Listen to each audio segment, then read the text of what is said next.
Halo teman-teman, kami kelompok 1 akan membuat video yaitu mengunjungi tempat destinasi yaitu di Masjid Agung Semarang yang berada di Kampung Kauman. Sebelum itu kami perkenalkan dulu, nama aku Felicia, aku Fania, Aku Albert, aku Jual, aku Sika, aku Dimas.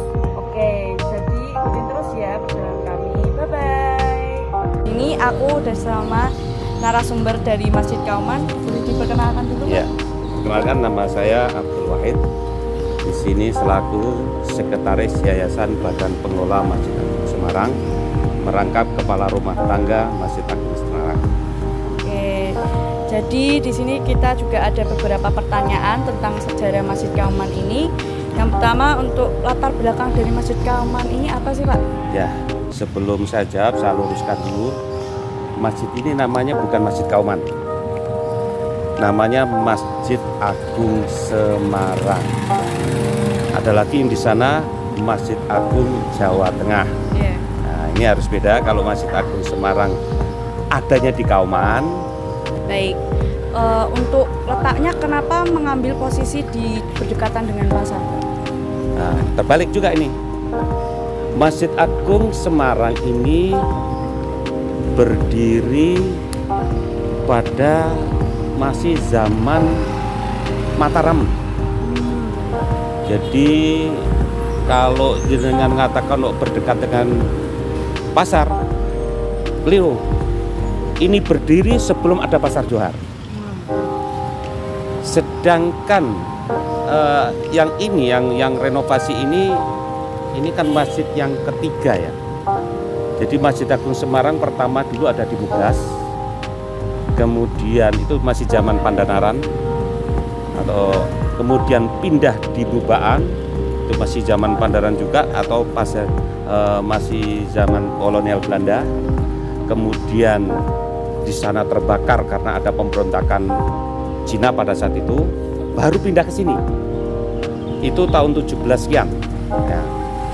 Nah, kemudian masjid yang tadinya sudah terbangun dengan baik itu juga terbakar lagi karena petir. Nah, di sini disebutkan ini ini ada di prasasti ada 1, 2, 3, 4 juga disebutkan tentang terjadinya kebakaran itu yang berbahasa Melayu itu ya. Itu kapan terjadian terbakar itu karena petir. Jadi kalau Pasar Johar itu berdiri 1932-an ya. Nah, ini kan masih 17 sudah berdiri. Jadi kalau disebutkan kenapa dekat pasar, terbalik ya. Justru pasar lah yang mendekati masjid. Nah, gitu ya. Untuk dalam pembangunan masjid ini, adakah tokoh yang berperan penting dalam pembangunan ini, Pak? Oh iya pasti. Jadi ulama-ulama zaman dulu, khususnya ya, sebelum pindah itu Sunan Pandanaran itu kan hampir semua bupati zaman dulu itu adalah terlibat dalam mengurusi masjid ini. Ya, mulai dari Pandanaran sampai Purbalingga dan sebagainya ini itu berperan dalam mengurusi masjid. Karena pada saat itu memang zaman dulu selain umaro, ya ulama itu jadi satu, jadi pasti ngurusi masjid ini. Oke, lanjut. Apakah ada hubungan masjid ini dengan kemerdekaan Indonesia, Pak? Hubungannya ya? Iya. Ini cuma kebetulan aja ya. Masjid ini cukup masjid bersejarah. Kenapa disebutkan masjid bersejarah? Ketika di Pegangsaan Timur jam 10 pagi diproklamirkan tentang proklamasi, sekitar jam 11-an kan itu tersending di radio ya. Radio semua itu radio. Dan di sini pun juga sama. Setiap kegiatan masjid ini pun tersending juga dengan radio. Nah, sebelum khutbah Jumat, sebelum sholat Jumat itu kebetulan ada salah satu pemuda yang bernama Dr. Agus, itu seorang dokter masih muda, itu ikut menyiarkan, menjelaskan tentang kemerdekaan Republik Indonesia pada saat itu. Nah, karena ini terdengar oleh tentara Jepang, karena itu tersambung di ini ya, dan Nippon juga waktu itu, sehingga yang namanya Dr. Agus sempat dicari oleh tentara Jepang pada saat itu, dan pemuda tersebut sangat takut akhirnya lari ke Jakarta karena dicari-cari oleh Bala Tenggara. Kemudian khotbah Jumatnya pun menjelaskan tentang kemerdekaan Republik Indonesia. Mungkin hanya satu-satunya di Indonesia yang menjelaskan tentang kemerdekaan pada saat itu di masjid. Hanya satu-satunya di Indonesia ini. Nah inilah hubungan proklamasi dengan Masjid Agung Semarang ini salah satu sejarah yang cukup perlu dibanggakan, khususnya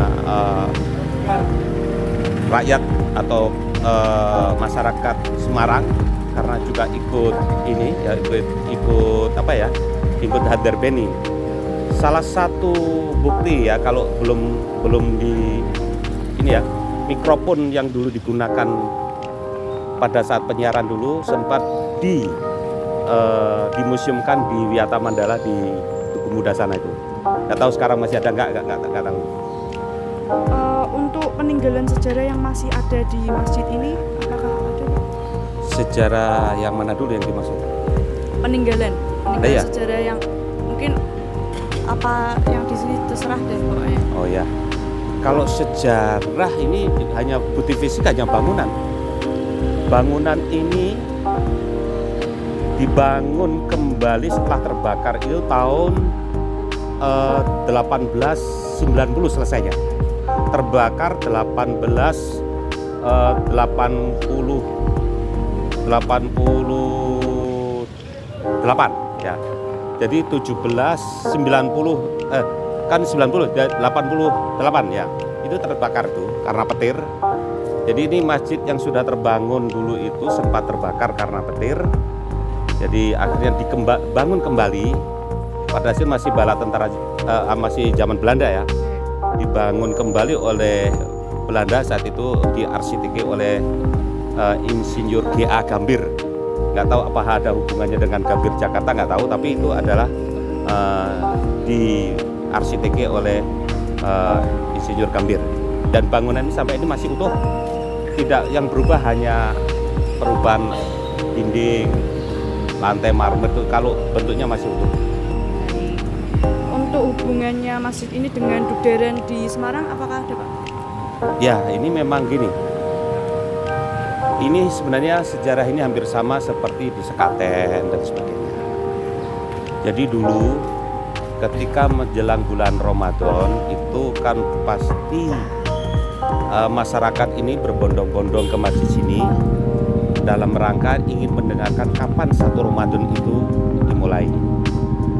Ya, maka banyak masyarakat di Semarang ini khususnya ingin tahu persis, dan mereka itu selalu membawa anak-anaknya dan sebagainya, sehingga awal-awal itu muncullah keramaian di sekitar masjid ini. Ada orang jualan mainan, ada jualan makanan dan sebagainya. Karena apa? Ketika khusuf yang itu dibacakan, sebenarnya sama persis yang sekarang ditiru oleh Menteri Agama. Sekarang ditiru itu sama zaman dulu tuh sama. Jadi Kanjeng Penghulu itu nanti ya bupati akan mendapatkan hasilnya dari Anjing Mulut Tafsir Anom itu untuk kapan satu Ramadan dimulai. Maka diumumkan ke masyarakat. Nah, begitu diumumkan, oh besok hari Jumat misalkan, maka maghrib itu berbunyilah yang namanya beduk, kemudian di Kanjengan sana itu berbunyi meriam. Wah, dari sini ditabuh beduk, di Kanjengan sana berbunyi meriam. Maka disebut Dugder. Lah, itu kan menarik untuk mungkin orang tua, anak kecil dan sebagainya untuk menonton dan berkumpul. Nah, perkembangannya karena meriam itu terlarang pada saat itu ya, akhirnya diganti dengan bom udara. Jadi di sini dulu ada lubang itu begitu kayak mercon gitu ya, dalamnya 2 meter, disulut kemudian bawahnya duk, di atas ger, sama begitu. Nah, itu pun sekarang dilarang juga. Akhirnya diganti sirine yang sekarang dipasang yang ini. Ini kan karena penggantian daripada yang mungkin yang berbau-bau ini tidak diizinkan barangkali. teman-teman, ini adalah beberapa informasi yang kami dapatkan dari masjid ini. Oke, sekian, bye-bye. Nah, itu tadi adalah video tempat kami mengunjungi, yaitu